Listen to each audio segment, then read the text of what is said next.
Dentro de los paradigmas de programación tenemos dos tipos generales, dos modelos generales de paradigma de programación. Tenemos la programación imperativa y tenemos la programación declarativa.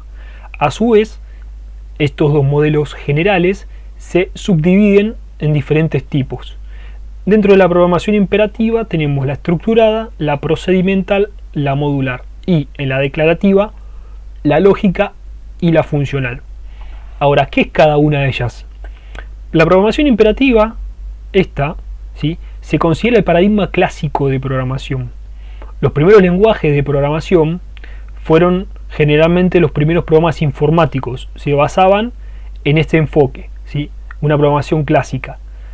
Entonces, es una secuencia regularizada de órdenes e instrucciones determinadas. Por ejemplo, ¿qué tipo de lenguaje tenemos dentro de esta programación? Tenemos el lenguaje Pascal, tenemos el lenguaje C, lenguajes ensambladores. Posteriormente te voy a explicar qué es un tipo de lenguaje de programación y qué niveles de lenguaje de programación hay, entre otros. Por ejemplo, acá tenemos el lenguaje C. Esta es la estructura, fíjate acá a la izquierda, esta es la estructura del lenguaje de programación en C. No sé si se puede apreciar bien, espero que sí. Espero que se pueda apreciar bien en la imagen. Bueno, a simples rasgos, acá lo que incluye es una librería para poder trabajar este programa. Tenés una estructura principal, un main, un cuerpo, ¿sí?, y dentro de la misma vos tenés un tipo de variable entera llamada A y B. Dentro de estas variables vas a guardar diferentes tipos de información. En este caso tiene que ser enteros, ¿sí? Después, con esta función printf, lo que hace es mostrarte en pantalla este tipo de texto. Este texto te dice introduzca primer número, que sea entero. Después hay otra función que se llama scanf. Este tipo de función lo que va a hacer es almacenar lo que vos le escribas por teclado. Después vas a tener que ingresar otro tipo de parámetro para que en otra variable lo almacene. En este caso, fíjate que lo va a almacenar en la variable b, es un tipo double. Después hay un condicional que te dice que si cumple una determinada función va a dar un resultado y si no va a dar otro resultado. If es una condición lógica. Todo lo que te acabé de explicar recién, lógicamente no entendiste, pero no importa, yo más o menos quiero que veas cómo es la estructura. Este tipo de lenguaje de programación se llama C. Después tenés otro tipo de lenguaje de programación. Acordate que estamos en la programación imperativa, ¿sí? Después tenés otro tipo de lenguaje de programación. Por ejemplo, Pascal es un lenguaje de programación muy antiguo. Se sigue utilizando mucho en los bancos, al igual que otro como Fortran, etcétera, etcétera. Y es un lenguaje sólido de programación, en el cual generalmente vos lo que utilizás es a través de una shell, ¿sí? Pero bueno, fíjate que más o menos cambia la sintaxis. También tenés un cuerpo, tenés un tipo de librería que utilizás, tenés un tipo de función, etcétera, etcétera. Después, por ejemplo, este tipo de programación, como te expliqué, se subdivide en diferentes tipos, ¿no? La programación estructurada, la programación modular y la procedimental. Bueno, ¿qué es cada una de ellas? La estructurada constituye una forma simplificada de programación, ¿sí? Una forma más simplificada de la programación imperativa. Lo que se modificó al principio, los tipos de instrucciones que contenían este tipo de programación. Específicamente, la programación estructurada es el uso de bucles y estructuras de control. ¿Qué es una estructura de control? Es un tipo de condición que tenés que cumplir o no tenés que cumplir para que funcione tu algoritmo de programación. Por ejemplo, do, while, if son los tipos de estructuras básicas que se utilizan en un lenguaje de programación, ¿sí?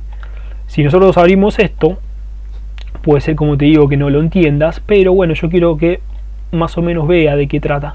Más adelante en el curso lo vamos a ver específicamente. Acá, por ejemplo, tenés una estructura de control. Fíjate, hay un condicional que te dice if, que significa sí. Si esto es falso, va a ser una condición. Si esto es verdadero, acá abajo va a ser otra condición. Después tenés otro tipo de estructura que se llama while, que también tiene que cumplir una condición para que se ejecute todo este código que tenés acá adentro. Si se ejecuta, hace algo, y si no se ejecuta, hace otra cosa. Bueno, son estructuras de control. Entonces, eso es un tipo de programación estructurada, pura y meramente abocado a esto que te acabo de explicar recién. La programación procedimental son específicamente porciones de algoritmo que vos podés ir manejando. Lo voy a explicar posteriormente. Es un tipo de instrucciones, es una secuencia de instrucciones, ¿sí? Dependiendo del lenguaje de programación o el subprograma que vos tengas, ¿sí? El sentido de propósito de la distribución que vos vayas a hacer dentro de tu algoritmo es que el código de programación sea más claro, ¿sí? Y evitar repeticiones innecesarias del código. ¿Qué quiere decir esto? Este que venimos viendo en C, que lo repetís una cierta cantidad de veces. Bueno, la programación procedimental lo que hace es eliminar la redundancia de código, la cantidad de código que vos tengas excesivo en tu programa, justamente para que sea un poquito más funcional, ¿sí? Y entre otras cosas más. El paradigma de software procedimental representa un paso decisivo de los lenguajes ensambladores, ¿sí? Hacia los lenguajes estándar completos. Los lenguajes ensambladores lo vamos a ver posteriormente cuando explique la parte de los tipos de lenguaje y los niveles de lenguaje de programación. Pero bueno, te lo explico ahora también de una forma rápida. Un lenguaje de programación de bajo nivel se llama assembler. Y lo que hace una programación procedimental justamente en assembler es eliminar redundancia de código. Yo creo que este código se va a ver un poquito mejor. Ahí está, se ve mejor.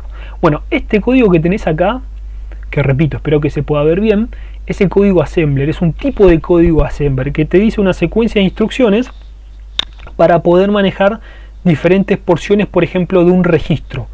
Bueno, me vas a preguntar qué es un registro, qué es una porción, qué es esto que me estás explicando. Esto lo vamos a ver detenidamente más adelante, pero quiero que veas, por ejemplo, una programación procedimental, lo que se utiliza dentro del assembler, lo que hace es eliminar cantidades de códigos innecesarios, ¿sí? Innecesarios. ¿Para qué? Para que tenga una funcionalidad de código y no solamente mucho más específico, sino que tenga un nivel de procesamiento mucho más grande, ¿sí? Entonces, después continuando con los tipos de lenguaje de programación, tenemos los lenguajes modulares, ¿sí? Dentro del modelo imperativo. Un lenguaje modular tiene mayor transparencia y facilita un proceso de debugging. ¿Qué es un proceso de debugging? Justamente es una depuración, es una resolución, es una modificación de los errores que vos tenés en tu programa.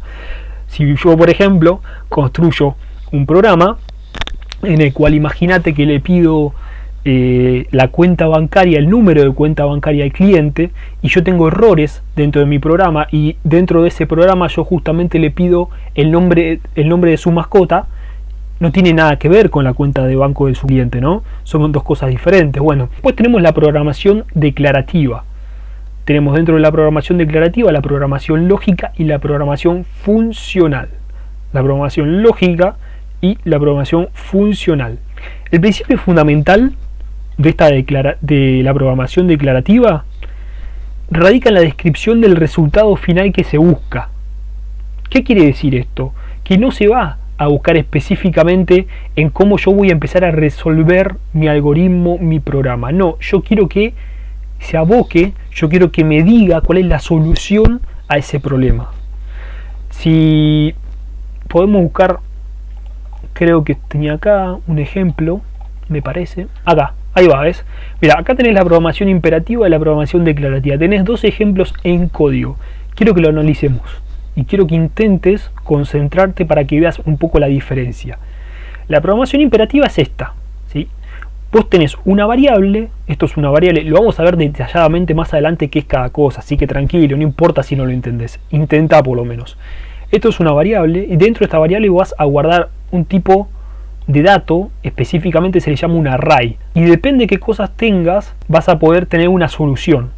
Bueno, en la programación declarativa no se aboca específicamente en qué es lo que vos vas a hacer, qué tipo de cosas que tenés, para qué la utilizás, cómo la utilizás. No, simplemente vos le vas a decir que yo tengo algo, yo tengo una cosa, y a esa cosa yo te la paso y dame un resultado.